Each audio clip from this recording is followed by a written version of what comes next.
हम जानते हैं जब कोई मनुष्य स्वर्गीय आयाम में उठ जाता है तो उसके लिए फिर ये भेद नहीं रह जाते, उसके लिए सब बातें परमेश्वर के प्रकाशन के अनुसार खुल जाती हैं।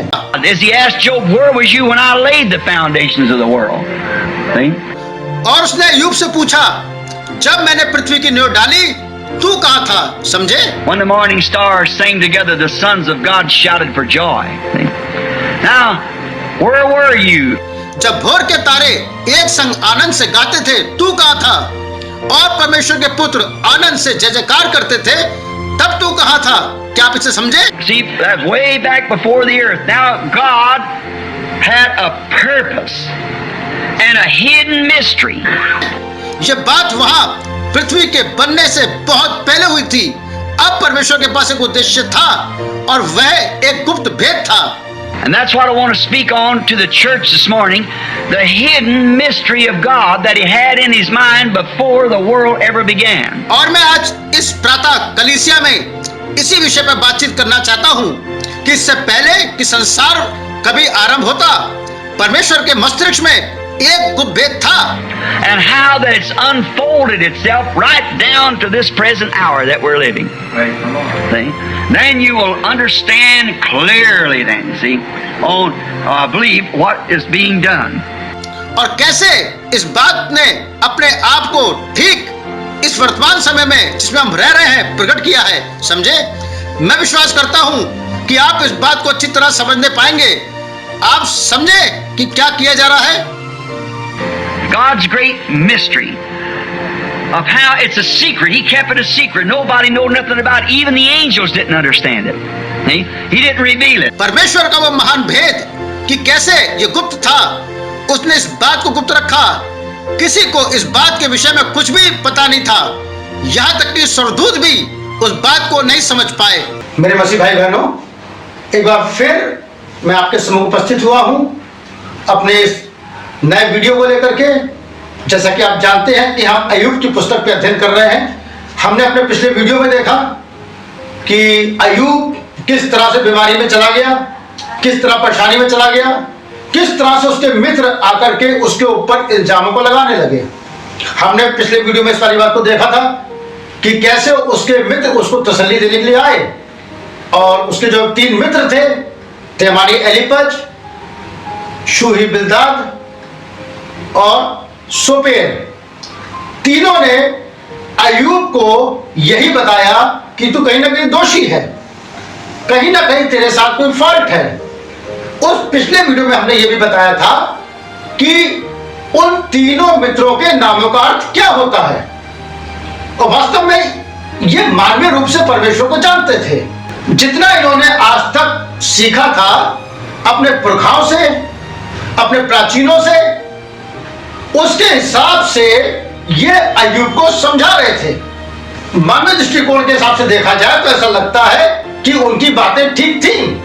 बाइबल के अध्ययनकर्ता के सामने इस बात को लेके जाएंगे तो वो कहेगा हाँ ये बात बिल्कुल ठीक है, क्योंकि उनके बोले गए लेख बाइबल में पाए जाते हैं। उन्होंने जो अय्यूब को समझाया वो लेख के रूप में आज बाइबल में लिखा हुआ है। और मानवीय दृष्टिकोण से अगर देखा जाए तो आप पाएंगे कि उनकी बातों में 99% तक सच्चाई थी, जो ये बताने की कोशिश कर रही थी कि परमेश्वर कैसा है।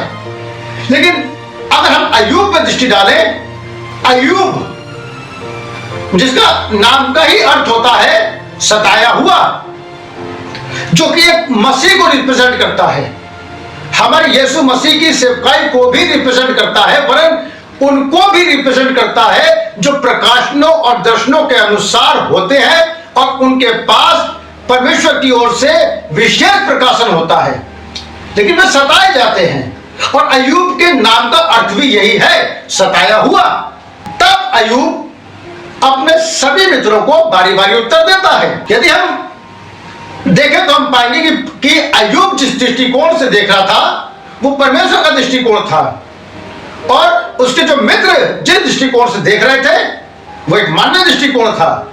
थोड़ी देर के लिए हम यीशु मसीह के उस कथन को देखते हैं, जब यीशु मसीह ने अपने चेलों से कहा हमारा मित्र लाजर सो गया है। वो स्वर्गीय आयामों में से होकर स्वर्गीय भाषा को बोल रहा था, लेकिन जो वो चेले जो वहां खड़े हुए थे, स्वर्गीय भाषा उनकी समझ में नहीं आई कि यीशु मसीह कहने का अर्थ क्या है। और चेले बोले अगर वो सो गया है तो भी उठ जाएगा, हमें क्या जरूरत है जाने की। लेकिन तब यीशु मसीह स्वर्गीय आयाम में से मनुष्य के आयाम में वापस आता है और बताता है हमारा मित्र लाजर मर गया है। क्योंकि अभी अभी यीशु मसीह ने स्वर्गीय आयामों में लाजर को मरा हुआ देखा था, वरन उसका पुनरुत्थान भी यीशु मसीह ने अपने दर्शन में देख लिया था। इसलिए यीशु मसीह कह रहे थे कि हमारा मित्र लाजर सो रहा है। यह बात चेलों की समझ में नहीं आई, लेकिन जब दर्शन में से निकल के यीशु मसीह मानवीय आयाम में आए तो उनसे बोले हमारा मित्र लाजर मर गया है। यही अंतर होता है एक प्रकाशन और दर्शन के बाद कही हुई बात का, और एक मानवीय लेखों को पढ़ करके, और एक मानवीय समझ का जो लेखों के पढ़कर अपनी समझ को बताता है। जी, हम जैसा कि देखते हैं कि यूहन्ना जो पतरस नाम टापू में डाल दिया गया था, परमेश्वर ने उससे कहा तू यहां ऊपर आ जा, उस आयाम में आ जा कि मैं तुझे ऐसी बातें दिखाऊं जो मनुष्य का मुंह पे लाना अनुचित है। और यूहन्ना को उस मानवीय आयाम से उठा करके स्वर्गीय आयामों में ले जाया गया ताकि स्वर्गीय भाषा को उसको बताया जाए। आज जब स्वर्गीय भाषा लोगों के सामने बोली जाती है, सबसे बड़ी वेश्या, तो वो कुलबुला जाते हैं।